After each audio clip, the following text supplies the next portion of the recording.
encore une fois, les Français ont fait mentir les éditocrates. Meilleur pays du monde. Bonjour et bienvenue dans cette nouvelle vidéo. Je suis Tatiana Ventose et la séquence politique que nous traversons depuis plusieurs années et qui s'accélère est historique. Il n'y a pas d'autre mot. La classe dirigeante se crispe sur un pouvoir de plus en plus précaire, leur scission d'avec le pays réel est toujours plus criante, et ça ne va pas aller en s'arrangeant. Pour autant, les Français trouvent encore moyen de remettre à leur place éditocrates et politiques qui jouent les voyantes et d'affirmer qu'ils existent, alors que tout est fait pour les évincer de la vie démocratique. Et ce ne sont pas les dernières législatives qui me feront dire le contraire. Revenons un petit peu en arrière. Nous avons en effet subi, dans cette séquence électorale, une campagne de type rouleau compresseur de la part de la classe politique et ses alliés des médias. La tactique qui nous a été infligée pour les législatives a été un peu plus subtile qu'au moment des présidentielles, il faut bien l'admettre, au sens où, en lieu et place de techniques de diabolisation de l'adversaire de la Macronie, auquel on a eu droit en avril,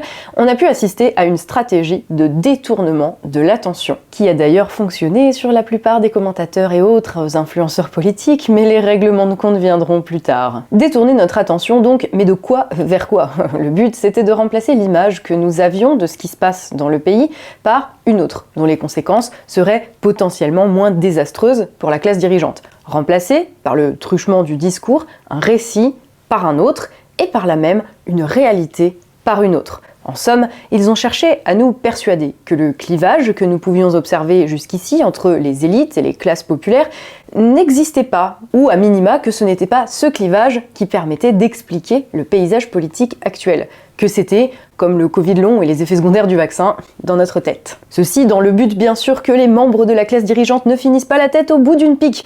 Et oui, parce qu'à partir du moment où l'on accepte l'idée que ce qui structure la vie politique c'est l'existence de groupes aux intérêts opposés, et que le groupe dominant ne rassemble qu'une minorité de personnes, voilà. Donc surtout, on nous fait comprendre que la réalité est plus complexe que ce qu'on peut observer et que le clivage n'est pas du tout entre les classes populaires et la classe dirigeante et ses alliés. Dans le cadre de la stratégie globale des tenants du système, la tactique électorale de Mélenchon, il faut bien le dire, leur a offert une occasion en or. En effet, ce dernier cherchait à s'instituer comme l'opposant numéro 1 à Macron, et par le truchement d'une alliance provisoire de la grande famille de la gauche, a cherché à placer tous ses proches, sa femme ainsi que son gendre, ainsi que le prouve le fait que toutes les circonscriptions gagnables ou presque de la NUPES leur sont revenues, et qu'ils sont tous députés à l'heure où je vous parle. La Macronie, qui a beaucoup de défauts, mais à qui il faut reconnaître de savoir utiliser ses adversaires, a profité de la tactique mélenchoniste pour redessiner complètement le paysage politique français, dans le discours au moins, et nous faire croire, via ses organes de propagande habituels, à un nouveau clivage apparu comme par magie depuis la présidentielle. Ce nouveau clivage, c'était celui entre un cartel des gauches, qui au final obtiendra moitié moins d'électeurs que l'Union de la gauche de Jospin en 97, rappelons-le, et la Macronie. Ils ont orchestré, comme dans un cirque, un duel politique, dont le récit arrangeait les uns et les autres, pour tenter de nous faire croire que ce qui existe politiquement dans ce pays se résume à ce qui suit. Une gauche libérale, redistributrice, acquise à la mondialisation, contre un centre libéral un peu moins redistributeur, mais tout autant acquis à la mondialisation, et puis par-ci par-là, quelques méchants beaufs racistes qu'il est de bon ton de fustiger et de ressortir pour jouer les épouvantails. Depuis la présidentielle et jusqu'aux législatives, le RN avait complètement disparu du paysage. Les grands prophètes des scrutins lui prédisaient une chute brutale par rapport au score de Le Pen à la présidentielle, 41% au second tour qui alors n'aurait été qu'une erreur de l'histoire, une erreur de casting et une erreur bien entendu des électeurs. Rappelez-vous, pendant 2 mois, cette partition a été jouée parfaitement. La seule opposition possible à la méchante politique macroniste actuelle, c'était la gauche gentille, unie, intersectionnelle, et entre les deux se jouait l'avenir de notre pays. En somme, leur stratégie a été de nous faire croire qu'à leurs 2 seuls camps, NUPES et LREM, enfin, un de ces nombreux noms, ils représentaient la France entière. Dans quel but, me direz-vous? Eh bien, c'est qu'en politique, celui qui gagne la guerre de la représentation peut alors imposer sa version des faits. L'histoire est écrite par les vainqueurs, alors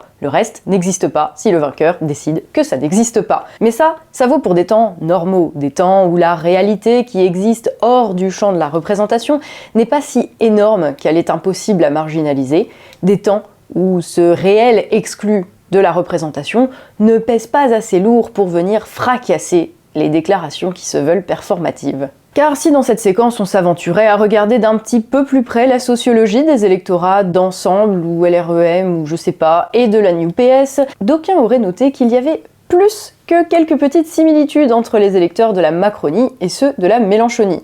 Ainsi que l'a montré la présidentielle, et que les législatives ont confirmé, les deux formations se partagent en réalité aujourd'hui le même électorat. Habitants de métropole, cadres, fonctionnaires, soit la bourgeoisie, la petite bourgeoisie, et ceux qui pensent ou qui aspirent à y appartenir. Prenons un exemple parlant. À l'élection présidentielle, dans le 11e arrondissement de Paris, le premier tour a accordé 36% des électeurs à Jean-Luc Mélenchon, un autre tiers à Emmanuel Macron, quand Marine Le Pen n'y faisait que 4%. Loin d'avoir reconquis les voix de la France périphérique, Jean-Luc Mélenchon a en réalité rejoint Emmanuel Macron sur son terrain, à lui, dans la lutte pour l'électorat citadin, plus ou moins aisé, en abandonnant au passage les électorats populaires et de la France périphérique. À tel point que la différence entre les deux électorats ne réside plus tant aujourd'hui dans une sociologie distincte ou dans des intérêts concrets divergents que dans des différences d'ordre philosophique, avec la différence que quand on est étudiant, on va plutôt voter Jean-Luc Mélenchon et que quand on est retraité, on va plutôt se tourner vers Emmanuel Macron. La France qui travaille, elle, s'est majoritairement tournée vers une autre candidate, celle dont on ne doit pas prononcer le nom et qui incarne toujours, même si par défaut, cet électorat qu'on ne saurait voir, celui des classes populaires et de la France périphérique, avec plus d'un ouvrier sur 3 qui a voté pour elle, un tiers des foyers les plus pauvres et un tiers des habitants des communes rurales et des petites villes où Marine Le Pen est arrivée en tête. D'ailleurs, à l'Assemblée nationale aujourd'hui, la NUPES compte le plus haut taux de cadres parmi ses députés, plus que la Macronie, et le RN est le parti qui en a le moins. On me rétorquera que les quartiers populaires ont voté pour Jean-Luc Mélenchon. Alors si vous appelez populaire uniquement les banlieues des grandes villes, ce sera vrai. Mais dans ce cas, revoyez votre définition de populaire. Et pour donner aussi une idée non tronquée du tableau, on remettra peut-être en contexte ce plébiscite mélenchoniste dans les banlieues des métropoles et notamment la région parisienne, parce que c'est aussi là que le taux d'abstention est le plus élevé de France. 38% au second tour de la présidentielle et plus de 60% d'abstention aux législatives en Seine-Saint-Denis. Ce qui m'amène précisément à ce que traduit cette sociologie du vote. C'est en fonction d'un intérêt perçu ou réel, plutôt que d'une automatique traduction d'un statut social que les Français ont voté. Cela peut sembler une différence négligeable pour certains, les mêmes commentateurs politiques qui ont cru que Mélenchon pouvait être élu Premier ministre dans un scrutin législatif de la Ve République par exemple. Mais en réalité, cela change tout, car cela révèle que le clivage se situe non pas dans des différences philosophico-politiques entre deux partis, ou alliances de partis qui ne représentent qu'une infime partie de la population, mais entre des groupes sociaux aux intérêts divergents. Cette séquence électorale n'aura donc pas été épargnée par l'expression de ce qu'on appelle, eh oui, des intérêts de classe. Et non, ce ne sont pas les Outre-mer qui ont massivement voté Jean-Luc Mélenchon au premier tour et se sont tout aussi massivement reportés sur Marine Le Pen au second tour qui me feront dire le contraire. Cela posé, revenons à ce que le brouhaha médiatique a tenté de nous faire croire, à savoir que 1. La bourgeoisie et la petite bourgeoisie des métropoles représentent la France, et que 2.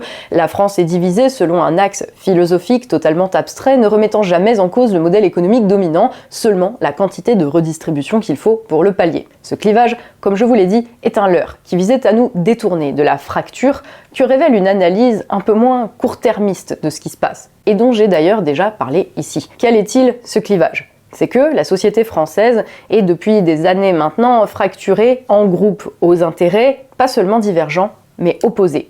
Il y a les gagnants de la mondialisation libérale d'un côté, ceux qui en ont profité et qui continuent d'en profiter, une bourgeoisie qui vit dans les métropoles, une petite bourgeoisie faite de fonctionnaires et de travailleurs dans des domaines à haute valeur ajoutée mais improductifs, qui croient encore au mythe de la mondialisation heureuse, à la circulation sans entrave des biens, des capitaux et des personnes et que tout cela se régulerait tout seul.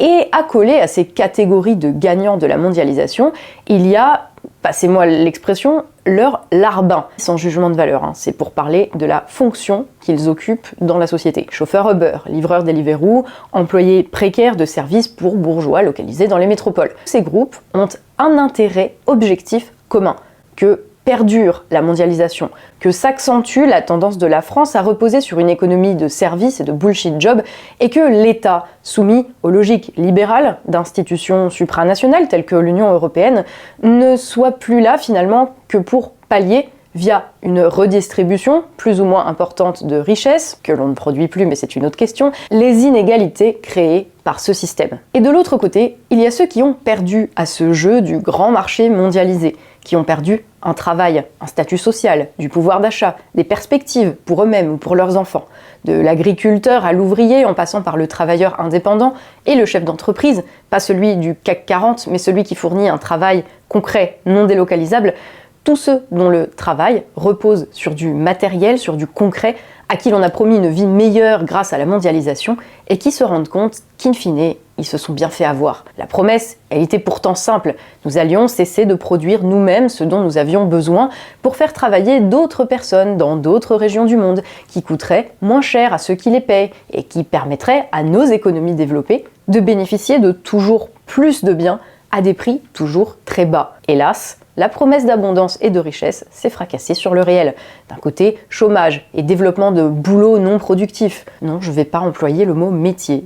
Consultant, c'est pas un métier. La disparition de notre appareil productif et de notre capacité à créer de la richesse, une dépendance accrue à la production d'autres pays, et conséquemment, une hausse de prix, voire des pénuries sur toutes ces choses que d'autres nous envoyaient encore pour pas cher il y a quelques années, mais qu'ils se mettent à garder pour eux lorsque les temps deviennent difficiles, comme par exemple pendant une pandémie. Et c'est aujourd'hui et ici, alors que les temps deviennent difficiles, que ceux qui ne faisaient pas jusqu'ici partie de ces perdants de la mondialisation dont on avait fermé l'usine, commencent à peine à subir les conséquences de cet échec de la mondialisation libérale, via des pénuries, par exemple sur la moutarde, car la France n'en produit plus suffisamment, parce qu'il suffisait d'importer du Canada, des difficultés d'approvisionnement en bois, alors que notre pays, paradoxalement, en vend massivement à la Chine et aux États-Unis, qui, à rebours de ce que fait la France, gardent leur bois et d'ailleurs nous en achètent, ou via des manques dans des domaines de plus en plus étendus et de plus en plus essentiels, des métaux pour carrosserie de voitures, au plastique ou aux composants électroniques. Et même à redresser la barre immédiatement, et ça ne fait pas partie du plan de quiconque parmi la classe politique aujourd'hui, les années qui viennent vont être absolument terribles. Et j'en suis vraiment désolée. Mais cela, la classe politique n'en parle pas, les médias n'en parlent pas. Cela n'a absolument pas été au cœur de cette période électorale, alors que c'est pourtant le cœur du problème. On continue de nous jouer un numéro de cirque visant à détourner notre attention et à nous faire croire que notre choix se résume à la même chose en pire, ou la même chose en pire mais avec des bisounours arc-en-ciel qui distribuent des SMIC à 12 millions d'euros par mois. À ces législatives, c'est ce choix-là qu'on nous a donné. Ou bien Macron et sa politique ouvertement destructrice de l'appareil productif visant à favoriser les gagnants, toujours moins nombreux, de la mondialisation, ou bien Mélenchon et une politique aussi destructrice mais avec une politique de redistribution de richesses qui n'existe plus vis-à-vis d'une sous-classe paupérisée dont l'existence est malgré tout liée à celle de la mondialisation et qui donc se trouve plus d'intérêt commun avec la petite bourgeoisie de centre-ville qu'avec le gros des classes populaires. Ces mêmes classes populaires que toute la classe politique a décidé d'exclure du paysage. La réalité, durant cette séquence électorale, a été, comme d'habitude, sommée de rentrer dans l'une ou l'autre de ces cases. Le reste, comme d'habitude, n'existait pas. Et c'est là l'une des choses les plus graves que nous montre en creux cette élection. Ils ont encore rendu invisible la réalité d'une majeure partie de la population. Ça n'a rien de nouveau, je suis d'accord avec vous. Mais cette fois, c'était pire, un peu plus criant.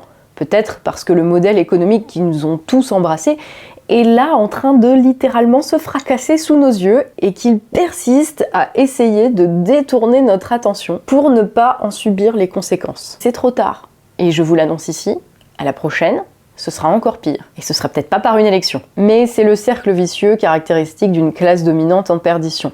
Ils n'ont pas de projet politique crédible pour une majorité croissante de personnes, les classes populaires, les perdants de la mondialisation, la France périphérique, alors ils les excluent de la représentation démocratique, ce qui conduit à ce que la politique soit faite par un cercle toujours plus restreint de gens métropolisés et de gagnants de la mondialisation à la sociologie homogène, ce qui renforce encore la déconnexion du monde politique des réalités sociales de la majorité et donc aggrave leur incapacité à proposer un projet cohérent avec les réalités matérielles du pays, ce qui mène à encore plus d'exclusion du peuple de la représentation politique, conduisant à encore plus d'abstention, et qui désormais ne suffit plus à maintenir le chaos hors des institutions, loin, très loin de la classe dirigeante, ainsi que l'ont montré les dernières législatives. Comme souvent ces derniers temps, les Français ne s'y sont pas trompés. Ils ont aux législatives déjoué en partie les discours qui se voulaient prophéties autoréalisatrices. Via le vote RN, mais surtout via l'abstention, ils ont ramené un peu de réel dans le cirque politico-médiatique. Encore faudrait-il que la classe dominante le prenne en compte, mais je commence très sérieusement à me dire que leur ADN ne leur permet aucune remise en question et qu'ils sont condamnés. Et je ne vais certainement pas pleurer pour eux. Et je suis d'accord avec vous, ça ne suffit pas pour changer les choses. Même si cette fois, c'est à l'Assemblée nationale que les temps chaotiques ont finalement fait leur entrée. Car au-delà de l'abstention, c'est le score du RN qui a estomaqué plus d'un commentateur, car le RN est entré à l'Assemblée avec un groupe, pour la première fois, plus important que celui de la France Insoumise, car oui, la coalition NUPES n'était jamais qu'une coalition électorale pour gagner en nombre de députés et que chacun ensuite a fait son propre groupe. Et encore une fois, comme cela arrive de plus en plus souvent depuis le vote de 2005 sur la Constitution européenne, personne n'a rien vu venir. Pourtant, c'est pas comme s'il n'y avait pas eu de signaux en ce sens. Car même si le projet du RN est aussi déficient que celui de la France Insoumise, et pour d'autres raisons, on aura peut-être l'occasion d'en reparler un jour, il aurait fallu pour tout analyste qui se respecte se rappeler que, contrairement à la France Insoumise, le RN incarne aujourd'hui des groupes sociaux différents de ceux représentés par les autres partis, et notamment par la Macronie. Certes, le RN est plein d'incohérences ou de manques programmatiques qui tiennent à l'absence de fond idéologique, car ce n'est pas un parti qui était historiquement supposé représenter les classes populaires, au contraire. Mais il représente aujourd'hui la France périphérique et les perdants de la mondialisation. Et ce n'est pas quelque chose qui peut être inversé par des tours de passe-passe discursifs et des affirmations pour s'auto-convaincre du contraire. Refuser de voir ça, c'est vivre dans le passé, c'est se condamner à rester impuissant face à une situation qui va continuer à empirer. Car si Macron a obtenu une petite majorité relative, si Mélenchon a atteint son objectif de placer ses amis à l'Assemblée nationale, avec le soutien de tous les idiots utiles de la classe dirigeante, et ils sont nombreux, surtout dans les médias, si le Rassemblement national a fait son entrée à l'Assemblée nationale avec un groupe plus important que prévu, se focaliser sur une seule partie du tableau en fonction de ce qui nous arrange ou de ce qui nous fait peur, la petite victoire des uns et la défaite relative des autres, c'est s'exposer à une grave erreur d'analyse. C'est le résultat dans sa totalité qu'il faut comprendre. Les résultats de ces législatives ne sont en fait que l'énième expression de cette fracture entre gagnants et perdants de la mondialisation. Les premiers, de moins en moins nombreux, qui se partagent entre le boss libéral Macron et une gauche qui n'a plus de corpus idéologique et lui sert donc de voiture-balai. Les seconds, qui sont majoritaires et qui majoritairement s'abstiennent, ou pour ceux qui refusent de se laisser exclure du paysage politique, se reportent sur le Rassemblement national, qui incarne, pour le moment, ces classes populaires. Et cela va continuer à aller dans ce sens. C'est une tendance de long terme qui ne peut être inversée. Et nous n'avons aucune idée de là où cela peut mener. Christophe Guy, lui, parle de mouvements tectoniques, comparant cela à la tectonique des plaques, ces immenses zones géographiques qui constituent la surface de notre croûte terrestre et dont les déplacements forment les montagnes et provoquent la dérive de continents entiers, trahissant les grands mouvements de fond qui se passent sous la lithosphère, sous nos pieds, invisibles mais inéluctables. Lorsque ces plaques sous la pression se déplacent, elles provoquent des épisodes destructeurs, tremblements de terre, éruptions volcaniques, qui à leur tour vont causer raz-de-marée ou coulées de lave que l'on ne pourra arrêter et qui, pour ceux à la surface qui ne sentent pas les grands mouvements de la Terre, ne signifient qu'une chose, le chaos. On ne peut pas plus mettre un frein aux aspirations de la majorité que l'on ne peut arrêter la tectonique des plaques. Les réalités matérielles actuelles de la majorité de la population font de la mondialisation un échec. Le libre marché mondial est voué à s'effondrer. Les représentants de ce système sont condamnés à se fracasser sur le réel, sur les conditions matérielles de tous ceux qui n'ont plus rien à y gagner du tout en jouant le jeu. Les Français ont joué le jeu assez longtemps. Ceux qui ne le peuvent ou ne le veulent plus ont intérêt à y mettre le holà. À l'aune de ce qu'on peut observer aujourd'hui, il n'y a pas besoin d'être voyante pour deviner que la situation va devenir de plus en plus instable et sera réprimée avec de plus en plus de violence d'un côté, maquillée de plus en plus mal via une propagande de moins en moins subtile de l'autre. Malgré cela, et je vous le dis ici, toutes les occasions continueront d'être saisies. Cela ne changera rien à ce qui va se passer. La chaleur et l'énergie des profondeurs continueront de ressortir par là où les éditocrates ne les attendront plus. Entre-temps, certains se donneront l'illusion d'une victoire, se féliciteront de leur score et continueront à fouler aux pieds tout ce qu'ils ne veulent pas voir. Mais nous sommes entrés dans des temps troublés. Ils ne peuvent plus cacher la crise politique qui avait éclaté aux yeux du pays avec les Gilets jaunes. Elle a désormais atteint jusqu'à l'Assemblée nationale, nos institutions. La période est au chaos. Le roi est nu, ses idiots utiles également, ses opposants ne vont même pas au bout de leur intuition, et nous avons tous le sentiment qu'il manque quelque chose de sérieux, de concret, qui offre une issue. Et c'est vrai. Mais il y a aussi un peuple qui a la politique dans le sang et qui sait utiliser les moindres brèches pour dire qu'il existe, même quand le système donne le sentiment que tout est verrouillé. Débrouillard, ce peuple sait s'accommoder d'un paysage politique peu enthousiasmant et réussit quand même à y exprimer sa colère, sa force et ses ambitions qui sont grandes comme le monde qu'il est parfois capable de créer. Ce peuple, c'est le peuple français. Plus résistant que ce qu'on peut croire, peu enclin à se laisser dicter son mode de vie, et surtout par des institutions non élues, est capable de faire trembler le monde entier. Et l'orage qui a éclaté pile au moment où j'écrivais cette vidéo ne sera pas pour me contredire. Les années qui viennent, comme on dit, vont swinger. Accrochez-vous. Merci d'avoir suivi cette vidéo. Alors vous l'aurez noté, j'ai pris une pause entre les présidentielles et les législatives, déjà parce que le brouhaha médiatique a été tellement assourdissant que de toute façon rien n'était audible en cette période d'avant les législatives. Les militants étaient absolument insupportables, donc j'en ai profité pour prendre une pause et poursuivre mon traitement pour le Covid long. Et d'ailleurs là-dessus ça va mieux, je vous ferai un point en vidéo pendant l'été. Mais j'en ai profité en fait aussi et surtout pour travailler à des questions de fond. Je peux pas vous en parler maintenant, bien sûr, parce que c'est pas terminé, mais j'ai avancé sur des sujets qui sont évidemment liés à toutes ces questions qui sont fondamentalement politiques. Ça va arriver dans les mois qui viennent. C'est pas un projet, enfin voilà, je sais que les youtubeurs ils aiment bien dire oui je sors un projet, voilà. Moi c'est pas un projet, c'est quelque chose qui se construit sur le long terme. Et c'est pas le genre de choses qui s'explique et qui se tease ou voilà, c'est le genre de choses qui se fait. J'en profite ici pour vous remercier de votre soutien. Certains de vous étaient extrêmement inquiets et ça m'a beaucoup touchée. Alors je vous rassure ici, non, je n'ai pas disparu, je ne suis pas décédée et je ne compte pas disparaître ou décéder de sitôt. Mais parfois, il faut simplement savoir prendre un peu de recul face à une situation en fait. Alors certains commentateurs et influenceurs politiques auraient peut-être bien fait de faire de même parce que beaucoup se sont laissés emporter soit par les promesses de Mélenchon qui ont cru qu'ils pouvaient l'élire Premier ministre, ils ont dû oublier que c'était la 5e République et pas leur monde imaginaire, et maintenant grâce à eux, Macron est élu, la NUPES a 4 groupes différents à l'Assemblée nationale et ils sont même pas le premier groupe d'opposition, et en plus ils ont fait élire tous les plus débiles de la France insoumise, ainsi que tous les plus débiles du paysage politique de gauche, ce qui permet à Mélenchon d'avoir placé tous ses potes et d'avoir plein d'argent. Félicitations camarades, vous vous êtes fait mélenchonner. D'autres se sont laissés gagner par une sorte de pessimisme en traitant les Français de moutons, en pensant que ce qu'il y avait dans les médias était réel, que les Français allaient plébisciter Macron. Alors j'ai envie de dire que ce qui vient de se passer vous serve de leçon et que plus jamais votre foi en votre peuple ne flanche. Personne dans ce peuple en fait ne mérite votre mépris, si ce ne sont les ânes qui constituent la classe politique et médiatique qui ont réussi à vous faire croire à leur version du réel. Bon, dans un cas comme dans l'autre, c'est pas grave de se faire avoir, l'important c'est juste de ne pas persister dans son erreur. Sur ce, je vous dis encore une fois merci, à bientôt dans une prochaine vidéo, et d'ici là bien sûr, surtout, comme d'habitude, prenez soin de vous.